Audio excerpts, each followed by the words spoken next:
bueno, ya le decía al inicio que el Tribunal Electoral del Poder Judicial de la Federación ha ordenado al gobernador de Morelos, Cuauhtémoc Blanco, que se separe de su cargo.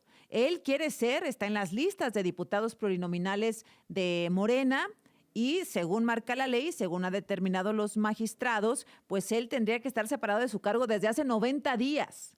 No lo hizo y el tribunal le da una especie de oportunidad para que se separe de inmediato una vez que sea notificado. El secretario instructor del tribunal, Ernesto Santana, está en la línea y se lo agradezco mucho, secretario. Buenos días. Buenos días, Azucena, te saludo con mucho gusto y te agradezco el espacio que nos proporcionas para hablar sobre esta sentencia. Al contrario, qué amable, secretario. Déjeme empezar por el final. ¿Ya fue notificado Cuauhtémoc Blanco de esta decisión? No, aún no. Todavía, conforme a la votación y al desarrollo de la sesión del día de ayer, el proyecto de sentencia tiene todavía algunas modificaciones en relación al proyecto que se había presentado de manera inicial. Algunas modificaciones que tomarán ¿cuántos días antes de que sea modificado el gobernador? ¿Cuándo podría Pues ser notificado? no hay un plazo establecido como tal, todo será cuestión de que los magistrados y magistradas se puedan reunir o sus equipos de trabajo para que determinen el texto final de esa sentencia. Es decir, hoy Cuauhtémoc Blanco puede seguir siendo gobernador de Morelos y candidato a diputado plurinominal. Así es, hasta que no sea notificado de la resolución de manera oficial, en el que se le dé un plazo que tampoco está definido todavía, podrá seguir siendo gobernador. Hay dos temas ahí ya con el tribunal en donde se involucra Cuauhtémoc Blanco, secretario, es el secretario instructor del tribunal, Ernesto Santana.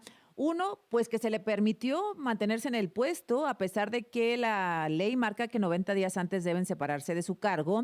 Y la segunda, pues que se le permitió a Cuauhtémoc Blanco competir por una diputación de una ciudad donde no vive, porque él va por una diputación en la Ciudad de México y él vive en Morelos.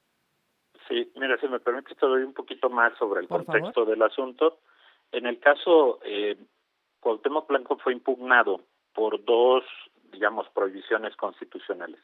La primera de ellas es que no podía ser candidato a partir de que en la Constitución, en el artículo 55, fracción quinta, párrafo tercero, se establece que no puede ser candidato quien es, en este caso, gobernador dentro de su demarcación.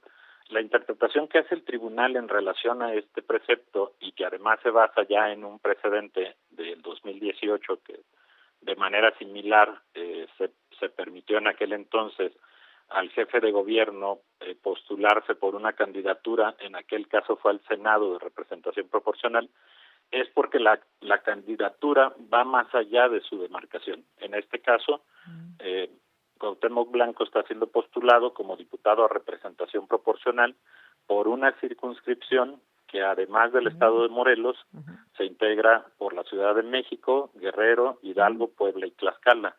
Entonces, bajo esa lógica, la interpretación que da el tribunal a la disposición constitucional en relación con el precedente es que sí se pueden postular siempre y cuando no sea exclusivamente dentro de su demarcación Interesante territorial. criterio, bien, y esto sienta precedente para el futuro, por supuesto.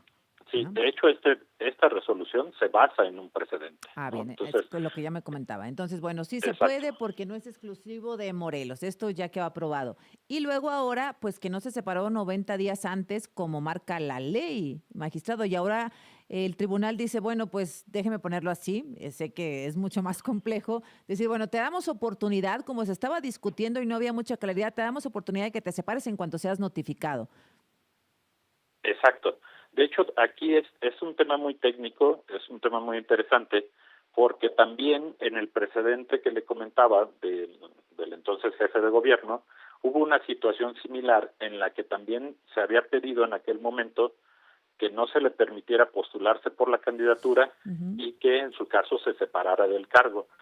En aquel momento el Tribunal Electoral también determinó que no era necesaria la separación del cargo. En aquel momento, la causa de la separación no era tan específica como hoy. Hoy la causa de separación la fundan en el artículo 55, fracción 4 de la Constitución. En términos generales, lo que establece es que quien tiene mando sobre la policía, Ujú. no pueda ser candidato en la demarcación donde tiene ese mando. Entonces, digamos, aquí lo que el tribunal utiliza es una figura que se denomina la confianza legítima, en donde las personas, digamos, basan su actuar de manera confiada, digamos, en este caso, en una resolución del tribunal donde ya había permitido a una figura similar, que es el jefe de gobierno, no separarse del cargo. Bien. Entonces, hoy que lo cuestionan bajo esta lógica de que tiene mando sobre la policía en la demarcación donde se está postulando como candidato, entonces es que el tribunal ordena o pide que se separe del cargo, ¿no? Pero Bueno. permitiéndole ser candidato. Por lo pronto, hoy todavía no está infringiendo ninguna ley, no está contraviniendo ninguna orden del tribunal porque no ha sido notificado lo que va a suceder en los próximos días. Y pues Así es. estaremos atentos, secretario. Qué gusto, muchas gracias. Al contrario, muchas gracias, Azucena. Qué amable, gracias. Laura Cardoso, buenos días. ¿Qué tal, Azucena? Ya llegamos a Monterrey, desde ayer